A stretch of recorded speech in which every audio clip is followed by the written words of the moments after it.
Welcome to Whippoorwill Holler. I'm Miss Lori and this is Mr. Brown. We live in the hills of Arkansas.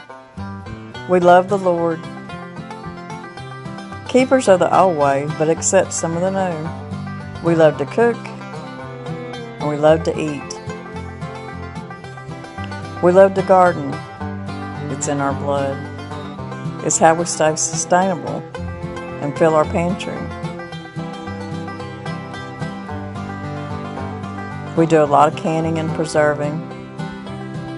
We live a sustainable life. We love our family. We work hard. And every once in a while, we like to dance. So y'all join us. Welcome back to Cooking from My Cookbooks. We're going to be doing something just a little bit different today. We're not going to actually be cooking, but we're going to be talking about some different things, and we're also going to be looking at one of my cookbooks that I got. This is Texas Living, Past and Present, and I got this book gifted to me from my cousin Julie from down in Texas. Now y'all hear me talk about my cousin Julie on some of my videos, and she's more like a mama to me than she is a cousin, but Julie was always a very hard worker and a very good cook. But she sent me this cookbook knowing, because she loves cookbooks too. And she wrote in here, any real true Texan will love this cookbook.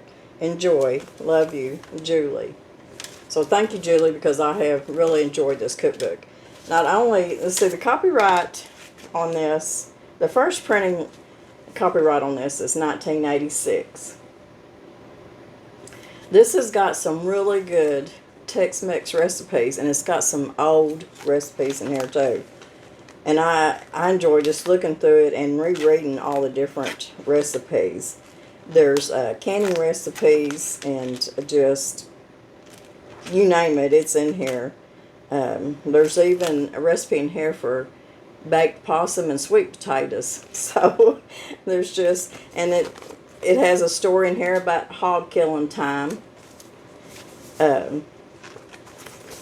It's just a really neat book. So if y'all can look it up and maybe find this book on eBay or Etsy or some of them other, like thrift books or something like that.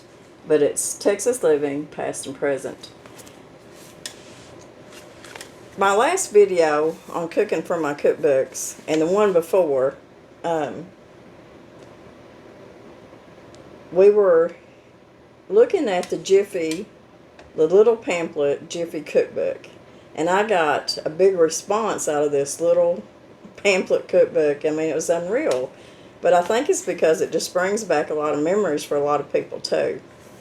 And a lot of y'all found the Jiffy, the little pamphlet cookbook. Y'all found it either on eBay or you went to different places, but some of y'all have been telling me that you're going to Jiffy.com online and you're getting a free Jiffy cookbook, a little pamphlet. So I just want to pass that on to y'all, that some of my subscribers have been commenting and telling me this, and some of them are sharing it and saying tell everybody that you can get a free one if you go to Jiffy.com online and just I guess they'll send you a free cookbook. I haven't looked, not a big cookbook, but the I guess the little pamphlet cookbook. So that's pretty neat. So if you're new, if this first time that you tuned in for Cooking from My Cookbooks, what I do is I have got so many old cookbooks that people have gifted to me that I have gotten on my own. I've got newer cookbooks that were gifted to me and stuff that I've collected. So I just thought a while back that we'd just start doing a Friday series of picking out a book, a cookbook, and at least cook one recipe out of it and kind of looking through it, because a lot of y'all like looking through cookbooks like I do. But we're not going to be cooking out of this one today, but we will come back to it and we will cook a recipe out of it. But going back to the Jiffy pamphlet cookbook, a lot of y'all are wanting the homemade biscuit recipe, the Jiffy biscuit mix recipe. And I have some that I keep made up. And I'm not going to be making it today, but what I'm going to do is I'm going to give y'all the recipe. So what I want y'all to do is get ready to write this down. So while we're talking about this, get you a pen and piece of paper, because it's as simple as just throwing it together. But I always keep some in a container like this, and I don't have butter in it, but you can use butter, but we'll get to that in just a minute. But you can see I've got Bisquick right on the top, but Bisquick and Jiffy is pretty much just the same biscuit mix. So, and I think there's even some that I remember buying that was called Pioneer or something like that. But it's all pretty much the same ingredients. But what was so neat, oh, and the container I got it in, I get these from King Arthur Flour. You go online and they've got these really neat containers. So I was looking through this cookbook, and I found that in this cookbook, going back to everybody, a lot of people wanting the biscuit mix recipe. So I'm flipping through this, and I'm looking at cake recipes, and on this other page is the master mix for the biscuit mix, for you to mix up to make all different recipes with it. So this is going to be the same thing as your Jiffy or your Bisquick or whatever, off-brand or whatever.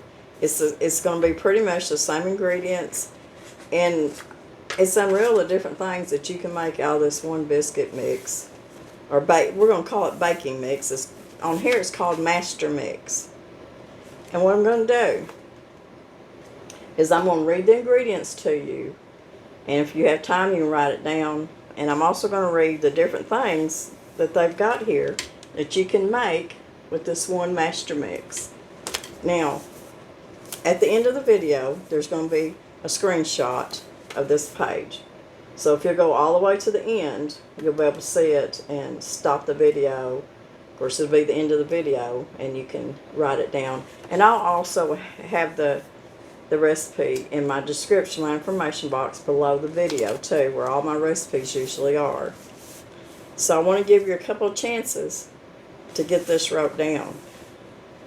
So this is kind of exciting, but like I said, I'm not going to be mixing it up myself because I've already got a container full, and this container right here lasts me a while because I don't use it every day. There's just certain things that I might use it on, like if I want to whip up some biscuits, or just you can do pancakes, waffles, you can make cakes, cookies, all kinds of things out of it. So the master mix is pretty simple. Now, this recipe is going to call for shortening, and I would use lard because I don't use shortening.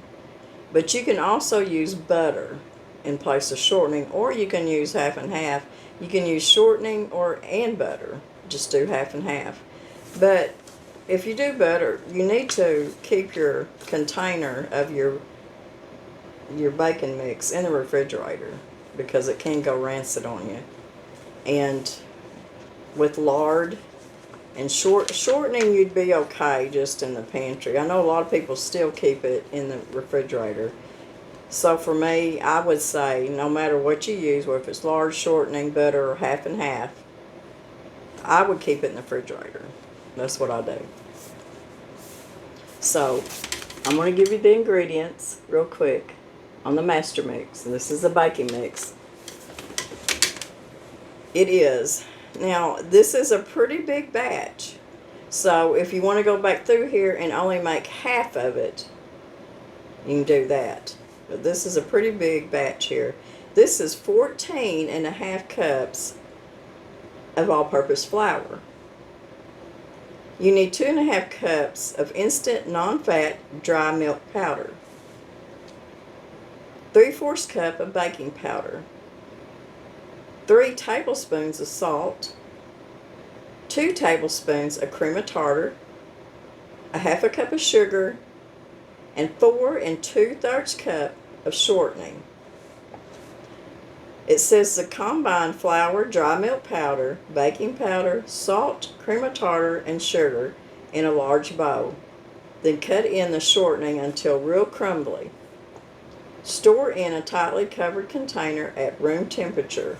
So I just leave that up to y'all. Y'all know how hot or how cold your house stays, how, what kind of degree your pantry stays in. But if I was using butter, I sure would put it in the refrigerator.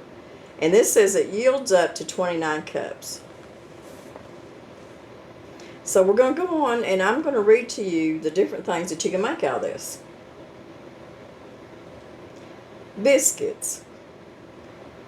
1 to 1 1/2 dozen at 450 degree oven.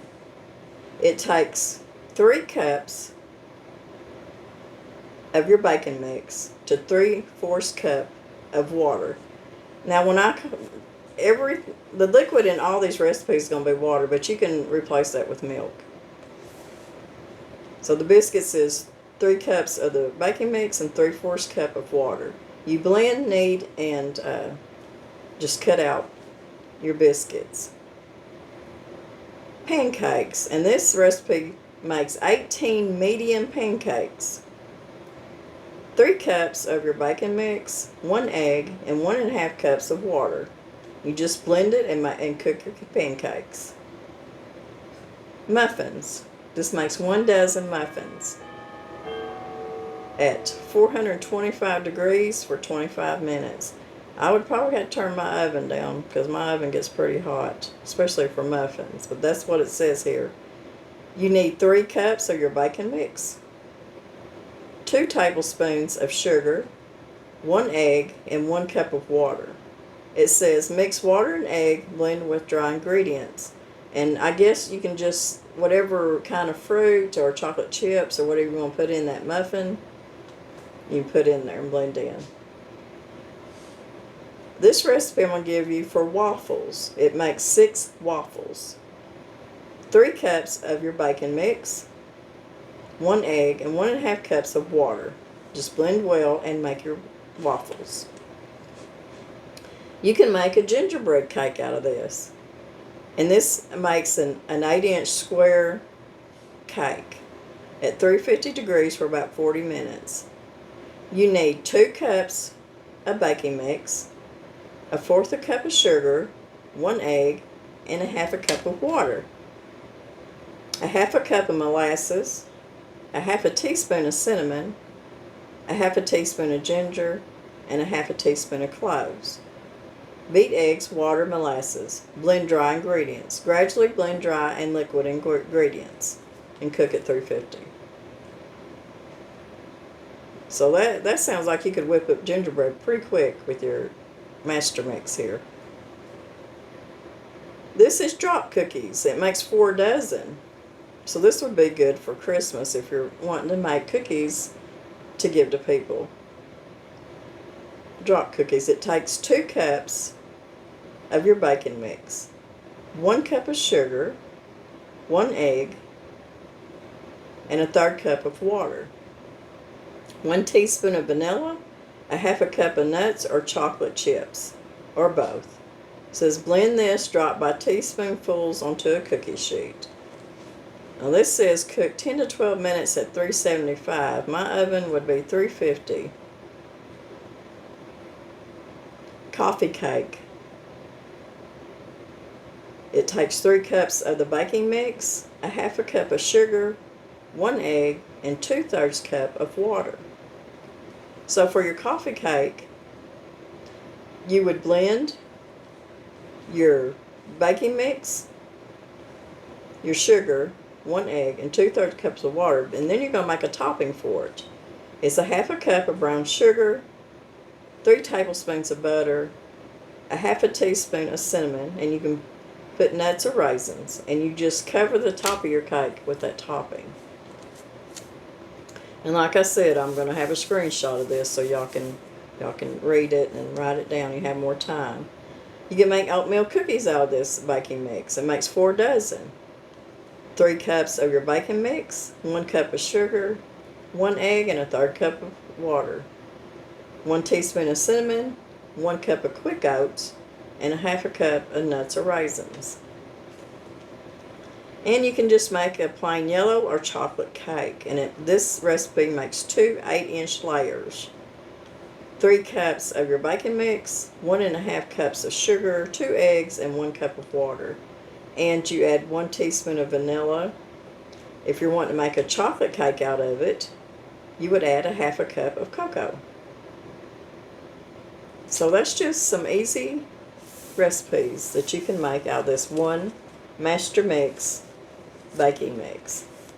And like I said, it's the same mix as your Jiffy or your Bisquick or just whatever. So I'm going to take a screenshot of it. Y'all be able to see it at the end of the video, and then I'll put just the master mix in the description box. But so many of y'all was wanting this baking mix so you can make your own. And making your own, there's not any kind of, you know, preservatives that we can't pronounce or anything in it. And plus, it's so much cheaper too, making your own.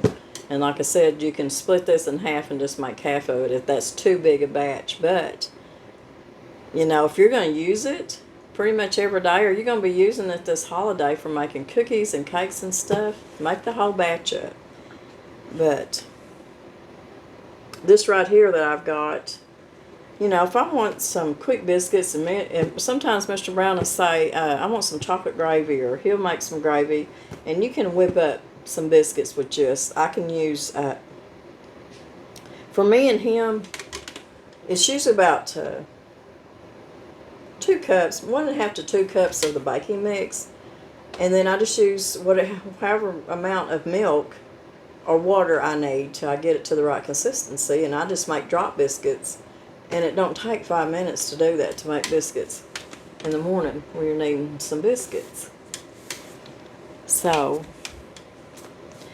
I hope this helped y'all, and I hope everybody that was wanting this recipe, I hope y'all enjoy it and you make you some.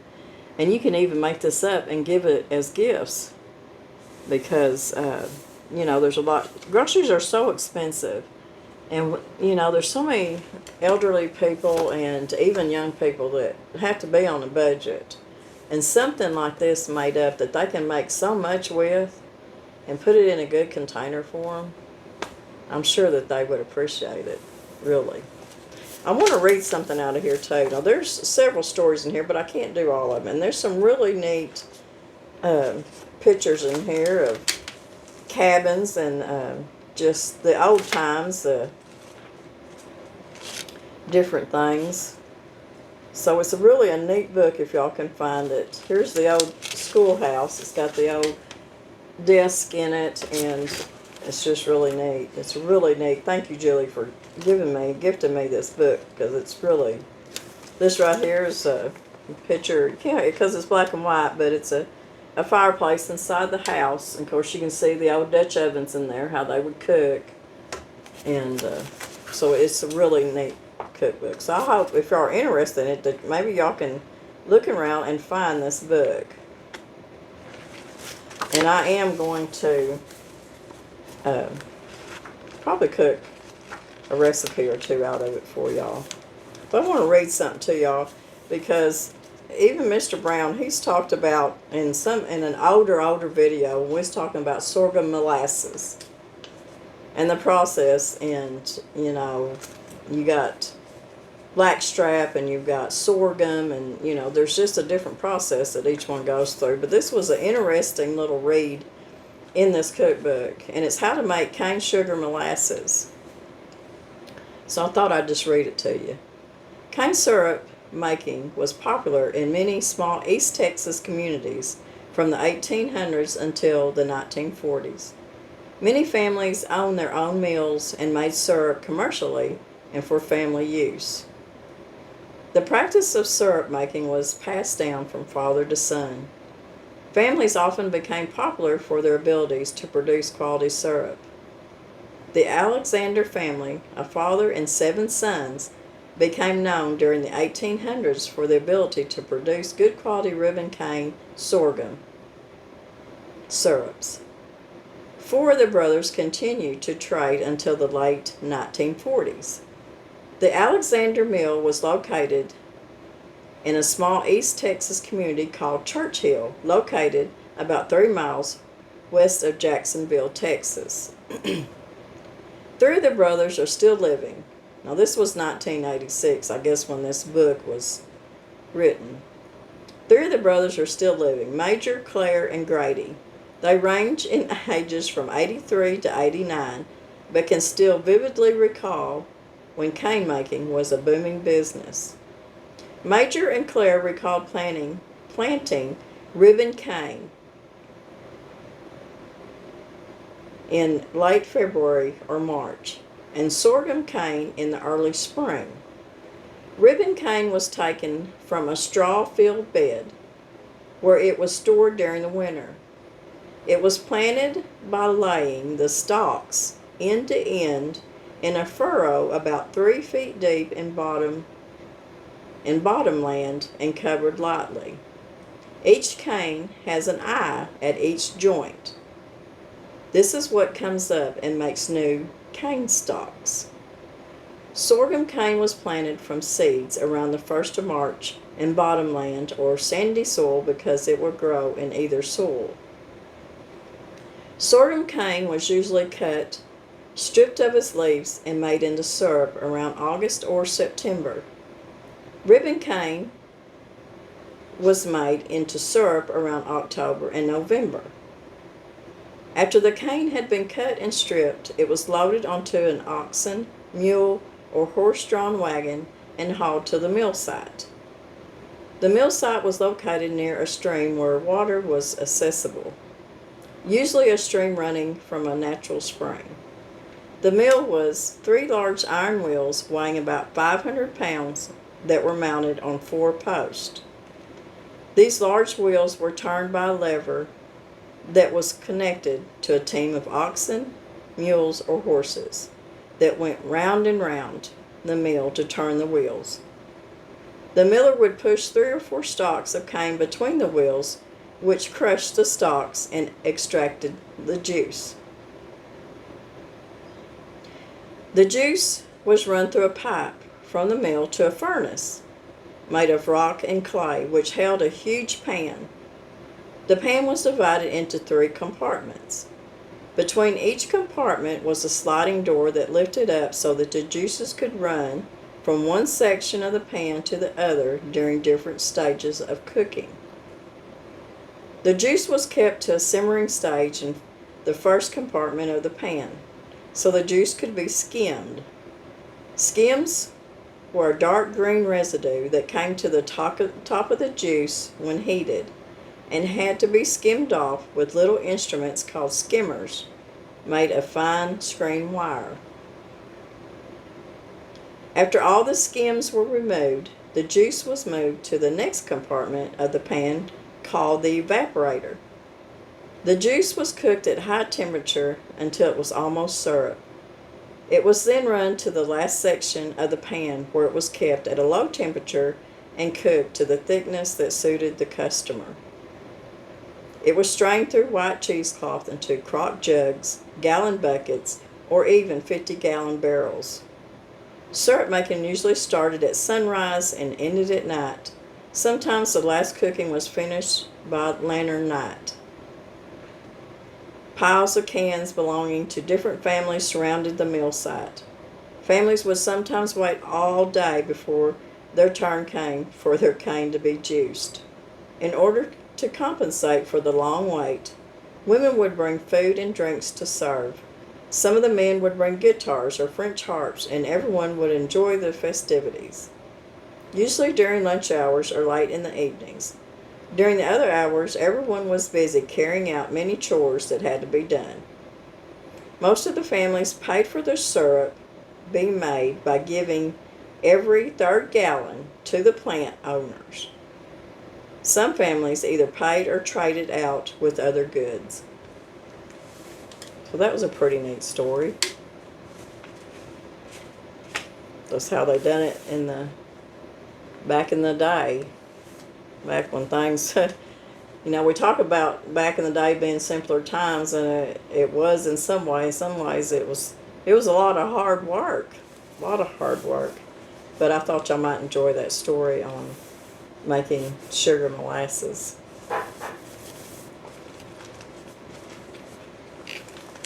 So I'm going to show you the front of the book one more time.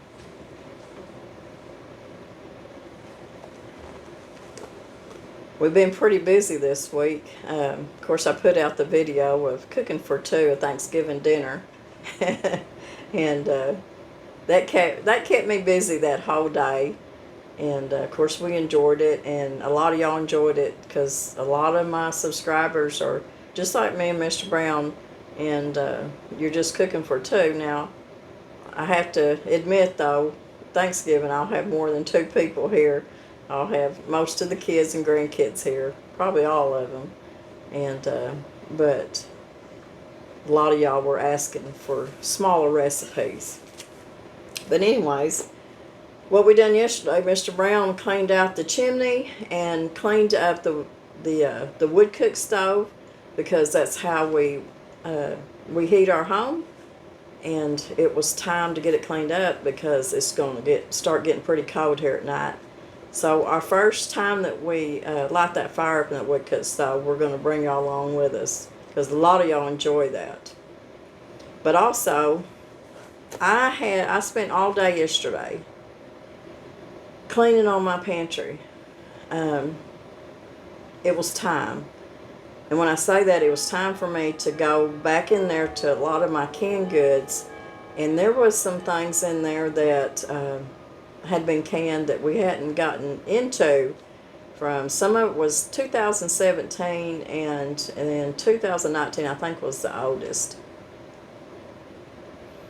So I had to get in there, had to bring all that up and really look it over, and if I didn't feel like it was safe or anything that was wrong with it, it got dumped. So I ended up with probably about, I don't know, before it's over with, probably about 30 or so jars that had to be dumped. Now,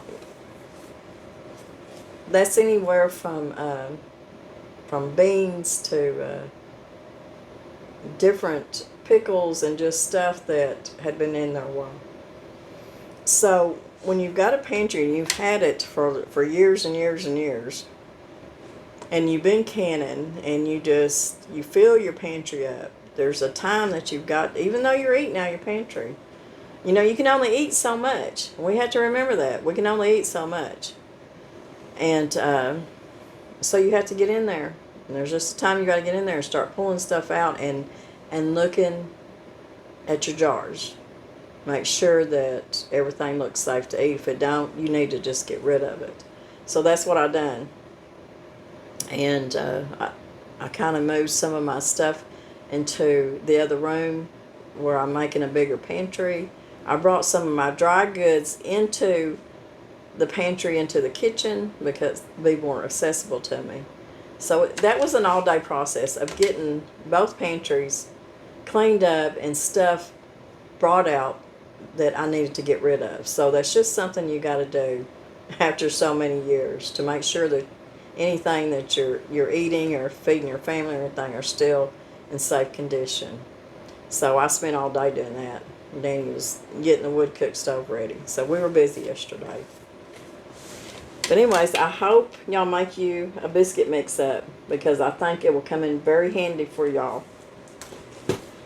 Me and Mr. Brown are fixing to go do a little bit of shopping. I don't need, that's another thing that I've got to do is when the weather really starts getting down really cold, I'm going to go out and go through my freezer. I need to rearrange it. I need to bring stuff to the front that I know needs to be ate right now and just get it cleaned up.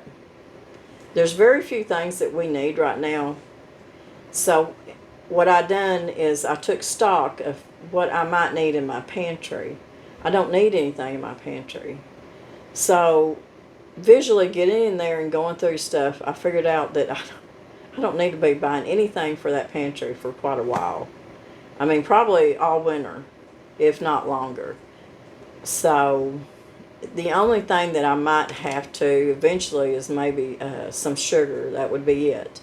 And that's going to be a while because I'm just stocked up. And when you've worked for so long to keep your pantry stocked up, you just get to that point. So always get in there and get it cleaned up and take stock and know that you don't need anything. You don't need to keep just piling and piling and piling in that pantry. So I need to do the same thing in my freezer because in a couple of months I'll have, we don't buy meat at the grocery store, and I'll have half a beef from a local farmer coming in a couple of months. And so I need to get all of that, get my freezer cleaned up. And it's just things we need to do to keep track of what we got and not spend any more money than we need to. So me not having to go out and spend money every week on groceries, I can put that money back and I'm able to buy local meat from our local farmers. So it does help to have that stocked pantry where you're not running to the grocery store every week trying to, to put food on the table. It's there. It's already there. So you're able to save that money. Now, it does take time. It does take time. And not everybody has room to do that. But you can do a little bit at a time that will keep you from running to that grocery store all the time. If you don't have room, put it under your bed, put it in a closet, whatever it takes. But anyways,